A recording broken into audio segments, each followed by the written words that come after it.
हम इस वीडियो में अम्ल और एसिड शब्द, बेस और क्षारक शब्द दोनों ही इस्तेमाल करेंगे। एसिड और बेस अंग्रेजी शब्द है, पर इनका प्रयोग हिंदी में भी किया जा सकता है।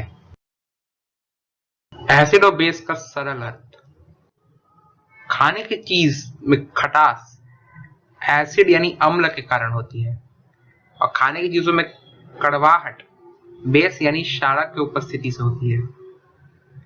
अम्लों का स्वाद खट्टा होता है और वे लिटमस पत्र को नीला कर देते हैं। क्षारक का स्वाद कड़वा होता है और वे लिटमस पत्र को लाल कर देते हैं। जैसे नींबू का स्वाद खट्टा होता है। इसका कारण यह है कि नींबू के अंदर कुछ एसिड होते हैं। वही वॉशिंग पाउडर या साबुन अगर मुंह में जाता है तो हमें कुछ कड़वाहट महसूस होती है, इसलिए क्योंकि इनके अंदर बेस की उपस्थिति होती है। यह ध्यान रखना जरूरी है कि ज्यादातर एसिड और बेस कोरोसिव होते हैं, यानी वे चमड़े को जला देते हैं, इसलिए उन पर स्वाद का टेस्ट नहीं किया जा सकता। अम्ल क्षारक सूचक: प्रकृति में कई ऐसे पदार्थ होते हैं जो एसिड या बेस की उपस्थिति में अपना रंग बदलते हैं। इनका प्रयोग एसिड और बेस में फर्क करने में आता है। इन्हें सूचक कहा जाता है। कुछ उदाहरण है लिटमस, फेनोल्फथालीन, मिथाइल ऑरेंज और यहाँ तक कि हल्दी पाउडर। हम लोग लिटमस का प्रयोग सबसे ज्यादा करते हैं। लिटमस एसिड में लाल रंग ले लेता है और बेस में नीला रंग। जैसे हाइड्रोक्लोरिक एसिड, ये लिटमस को लाल कर देता है, यानी एक एसिड है। कैल्शियम हाइड्रोक्साइड, ये लिटमस को नीला कर देता है, यानी एक बेस है। इस चित्र को अगर देखा जाए, देखते हैं कि अगर पहले से ही लाल रंग के लिटमस पेपर पर एक बेस का बूंद डाला जाए तो वह हिस्सा नीला हो जाता है, और इसी का उल्टा होता है जब हम ब्लू लिटमस पेपर पर एक बूंद एसिड डालते हैं। अब हम देखते हैं कि एसिड और बेस धातु के साथ कैसी प्रतिक्रिया करते हैं। उदाहरण के लिए एक फ्लास्क में जिंक के कुछ कणिक लीजिए, उस पर धीरे धीरे सल्फ्यूरिक एसिड डालिए। कणिकाओं के आसपास हाइड्रोजन गैस के बुलबुले निकलते हैं, जिन्हें अगर जलाया जाए तो पॉप का आवाज आता है। इसका समीकरण रहा ये: जिंक प्लस सल्फ्यूरिक एसिड मिलकर जिंक सल्फेट और हाइड्रोजन। बेस का उदाहरण के लिए इसी प्रक्रिया को सोडियम हाइड्रोक्साइड के साथ करिए, जिसका समीकरण कुछ ऐसा आता है: जिंक प्लस सोडियम हाइड्रोक्साइड मिलकर सोडियम जिंकेट और हाइड्रोजन। ये दोनों उदाहरण को देखने में पता चलता है कि धातु के साथ प्रतिक्रिया जब भी बेस या एसिड करते हैं तो एक लवण और हाइड्रोजन गैस बनते हैं।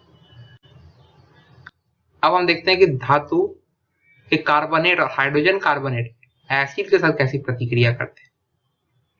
हम दो टेस्ट ट्यूब लेते हैं, एक पे सोडियम कार्बोनेट और एक में सोडियम हाइड्रोजन कार्बोनेट, और इसमें धीरे धीरे हाइड्रोक्लोरिक एसिड डालते हैं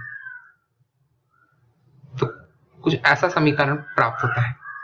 हम देखते हैं कि कार्बन डाइऑक्साइड के बुलबुले निकलते हैं।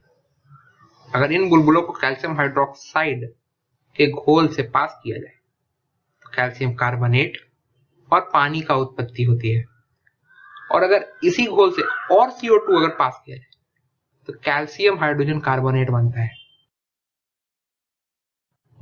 टेस्ट ट्यूब 1 का उदाहरण पे वापस आते हैं तो देखते हैं कि सोडियम कार्बोनेट और हाइड्रोक्लोरिक एसिड मिलकर सोडियम क्लोराइड लवण, पानी और CO2 बनाते हैं। तो हमें क्या पता चलता है कि जब धातु के कार्बोनेट या हाइड्रोजन कार्बोनेट एसिड के साथ प्रतिक्रिया करते हैं तो लवण और पानी की उत्पत्ति होती है। अब हम जानते हैं कि एसिड और बेस दोनों के खुद के बीच कैसी प्रतिक्रिया होती है। एक टेस्ट ट्यूब में सोडियम हाइड्रोक्साइड का घोल लीजिए, उसमें फेनोल्फथालीन सूचक डालिए और रंग पे ध्यान दीजिए। अब ट्यूब में हाइड्रोक्लोरिक एसिड डालिए और रंग परिवर्तन पे ध्यान दीजिए। तो सबसे पहले हम देखते हैं कि सोडियम हाइड्रोक्साइड हाइड्रोक्लोरिक एसिड के साथ प्रतिक्रिया कर सोडियम क्लोराइड लवण और पानी बनाता है। ऐसा ही कुछ तब होता है जब हम कैल्शियम हाइड्रोक्साइड और सल्फ्यूरिक एसिड को मिलाते हैं। इस उदाहरण को करने पे हम देखते हैं कि घोल का रंग पहले गुलाबी था और फिर वह बेरंग हो जाता है, यानी एसिड और बेस की प्रक्रिया होने पर एक न्यूट्रल यानी उदासीन लवण बनता है, जो ना ही एसिड है और ना ही कोई बेस है। अब हम एसिड और धातु ऑक्साइड के बीच की प्रक्रिया देखेंगे, जो एसिड और बेस की प्रतिक्रिया के समान है। बीकर में कॉपर ऑक्साइड लेते हैं, उसमें धीरे धीरे हाइड्रोक्लोरिक एसिड डालते हैं, एक नीला घोल बनता है और कॉपर क्लोराइड बनता है जो इस घोल में घुल जाता है। कॉपर ऑक्साइड और हाइड्रोक्लोरिक एसिड मिलकर कॉपर क्लोराइड एक लवण और पानी का उत्पाद करते हैं। धातु ऑक्साइड जो यहाँ पे कॉपर ऑक्साइड है, वो हमेशा एक बेस यानी क्षारक होते हैं, तभी वह इस तरह का एक प्रतिक्रिया दे सकते हैं। और दूसरी तरफ बेस और अधातु ऑक्साइड की प्रक्रिया हम देखते हैं, जिसमें कैल्शियम हाइड्रोक्साइड और कार्बन डाइऑक्साइड के बीच अभिक्रिया होती है। कैल्शियम कार्बोनेट का उत्पाद होता है और पानी भी निकलता है। यह प्रतिक्रिया भी एसिड बेस प्रतिक्रिया जैसी ही है। तो इसे हम यह बताते हैं कि अधातु ऑक्साइड जो यहाँ पे कार्बन डाइऑक्साइड है, वे एसिड यानी अम्ल होते हैं। अब एसिड और बेस के बीच कुछ समानताएं देखते हैं। दिए गए चित्र के अनुसार हम एक इलेक्ट्रिक सर्किट बनाते हैं। बस इस बीकर के अंदर स्थित जो घोल है उसको हम बार बार बदलते हैं। अगर हम घोल में कोई एसिड या कोई बेस लेते हैं तो ये बल्ब जल उठता है। इसका मतलब कि एसिड और बेस के अंदर बिजली तैर सकती है। परंतु अगर हम घोल में ग्लूकोज या इथेनॉल जैसा कुछ लेते तो ऐसा नहीं होता, क्योंकि ये एसिड या बेस नहीं है। इसका अर्थ हुआ कि एसिड या बेस के घोल में कुछ ऐसे आयन निकलते हैं, क्योंकि आयन ही वो चीज हो सकते हैं जो बिजली को का संचालन में मदद कर सकते हैं। हमें यह पता चला है कि एसिड हमेशा H+ आयन देते हैं और बेस हमेशा OH- आयन दिया करते हैं। अब जानते हैं कि एसिड और बेस पानी के अंदर कैसी प्रतिक्रिया करते हैं। टेस्ट ट्यूब में सोडियम क्लोराइड और सल्फ्यूरिक एसिड लेते हैं तो हाइड्रोक्लोरिक एसिड के वाष्प निकलते हैं। इस वाष्प के सामने नीले रंग के गीले और सूखे लिटमस पत्र को लाते हैं। हम देखते हैं कि बस नीले लिटमस पत्र का रंग ही लाल होता है। इसका यह मतलब हुआ कि एसिड अपने H+ आयन सिर्फ पानी के घोल में ही देते हैं। इसका समीकरण हुआ HCl प्लस पानी, मतलब पानी में मिला के, मतलब क्लोराइड आयन और H3O+ आयन। और हमें तो लगता था कि H+ आयन आना चाहिए। H+ आयन कभी भी अकेले नहीं रह सकता, या पानी से मिलके H3O+ आयन बन के ही रहता है। बेस में भी कुछ ऐसा ही होता है। NaOH अब घटित होकर Na+ आयन और OH- आयन बनता है।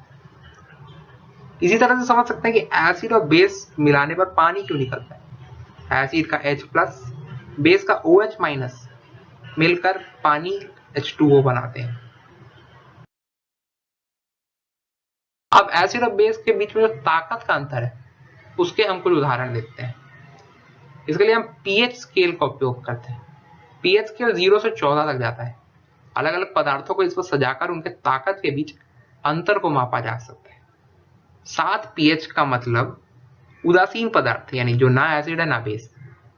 0 से 7 pH का मतलब हुआ एसिड पदार्थ, उदाहरण के लिए हाइड्रोक्लोरिक एसिड। 7 से 14 pH का मतलब हुआ एक बेसिक पदार्थ, यानी सोडियम हाइड्रोक्साइड। pH जितना कम होता है, एसिड की ताकत उतनी ज्यादा होती है। pH जितना ज्यादा होता है, बेस की ताकत उतनी ज्यादा होती है। कुछ उदाहरण देखते हैं। खाना पचाने के लिए पेट में HCl, इसका pH 1 होता है, का उत्पाद किया जाता है। pH 1 का मतलब यह काफी ज्यादा एसिड की ताकत है। पेट में ज्यादा HCl बनने से पेट में जलन होता है, और इसे ठीक करने की दवाई में मुख्यतः मैग्नीशियम हाइड्रोक्साइड का प्रयोग किया जाता है, जो एक बेस होता है जिसका pH होता है 9। यह भी काफी ताकतवर pH है। यह मैग्नीशियम हाइड्रोक्साइड हाइड्रोक्लोरिक एसिड से प्रतिक्रिया कर पानी और लवण बनाता है, जो पेट की जलन को खत्म कर देता है। हमारा शरीर pH 7 से लेकर 7.8 के बीच में काम करता है बहुत बढ़िया से। एक और बात जानने लगी है कि दांत तब सड़ते हैं जब मुंह में pH 5.5 से कम हो जाता है, यानी जब मुंह के अंदर के एसिड की मात्रा काफी बढ़ जाती है। इसी तरह से हम लवण का पीएच भी माप सकते हैं। अगर ताकतवर एसिड और ताकतवर बेस से मिलकर कोई लवण बनता है तो वह उदासीन होता है, जैसे सोडियम क्लोराइड जो हाइड्रोक्लोरिक एसिड और सोडियम हाइड्रोक्साइड के मेल से बनता है। ताकतवर एसिड और कमजोर बेस के मेल से बनने वाला लवण एसिड होता है। उदाहरण के लिए अमोनियम क्लोराइड जो हाइड्रोक्लोरिक एसिड और अमोनियम हाइड्रोक्साइड के मेल से बनता है। कमजोर एसिड और ताकतवर बेस का लवण एक बेस होता है, यानी क्षारक होता है। उदाहरण के लिए सोडियम एसीटेट जो एसिटिक एसिड और सोडियम हाइड्रोक्साइड के मेल से बनता है। NaCl में कई उपयोग हैं, उनमें से एक है NaOH यानी सोडियम हाइड्रोक्साइड बनाना। जब NaCl के घोल से बिजली पास की जाती है तब NaCl सोडियम हाइड्रोक्साइड यानी NaOH में अपघटित हो जाता है। इसे क्लोर एल्कली प्रक्रिया कहा जाता है। ये रहा उसका समीकरण। NaCl और पानी में जब बिजली पास की जाती है तो NaOH क्लोरीन गैस और हाइड्रोजन गैस बनता है। क्लोरीन गैस एनोड के पास निकलता है, हाइड्रोजन गैस कैथोड के पास, और सोडियम हाइड्रोक्साइड भी कैथोड के पास ही बनता है। सोडियम हाइड्रोक्साइड का उपयोग लैबोरेटरी में, पेपर बनाने में और कई जगह काम आता है। क्लोरीन गैस का उपयोग होता है पानी की सफाई में और ब्लीचिंग पाउडर बनाने में। हाइड्रोजन गैस का उपयोग ईंधन और अमोनिया जैसे अन्य पदार्थों बनाने में आता है। ब्लीचिंग पाउडर भी एक बहुत जरूरी कंपाउंड है। इसे हम क्लोर एल्कली प्रक्रिया में निकले क्लोरीन को कैल्शियम हाइड्रोक्साइड के साथ मिलाकर बनाते हैं। तो हम समीकरण है इसका कैल्शियम हाइड्रोक्साइड प्लस क्लोरीन मिलकर ब्लीचिंग पाउडर CaOCl2 और पानी। इस ब्लीचिंग पाउडर का उपयोग घर में साफ सफाई में आता है। एक और उपयोग है बेकिंग सोडा यानी NaHCO3 बनाना। बेकिंग सोडा का उपयोग घर में पकौड़े बनाने में आता है, जो आपने जरूर कहीं ना कहीं देखा होगा। बेकिंग सोडा कुछ नहीं पर सोडियम हाइड्रोजन कार्बोनेट है। इसे NaCl से बनाया जाता है। जब हम NaCl सोडियम क्लोराइड को पानी में मिलाएं और उसमें कार्बन डाइऑक्साइड और अमोनिया गैस पास करें तो NH4Cl और NaCO3 यानी बेकिंग सोडा बनता है। NaCO3 को गर्म करने पे Na2CO3 सोडियम कार्बोनेट, पानी और कार्बन डाइऑक्साइड बनता है। ये प्रक्रिया हम कई जगह देखेंगे। तो इस बेकिंग सोडा का क्या उपयोग है? बेकिंग सोडा को जब किसी खाने योग्य एसिड से मिलाया जाता है तो बेकिंग पाउडर बनता है और CO2 निकलता है।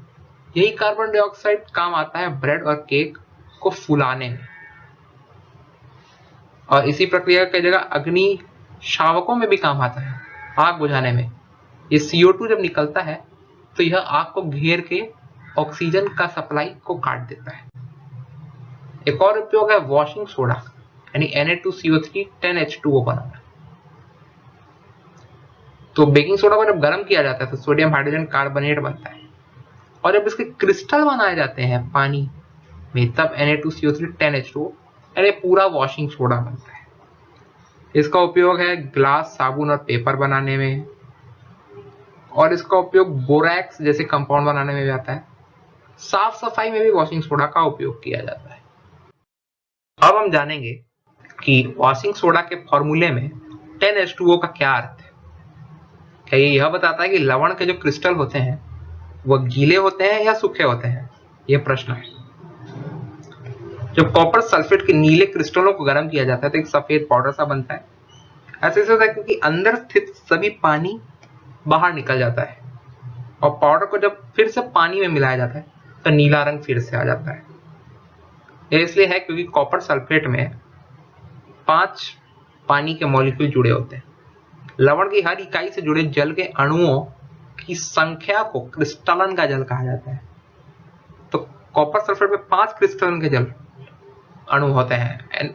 वॉशिंग सोडा में 10 अणु ऐसे होते हैं।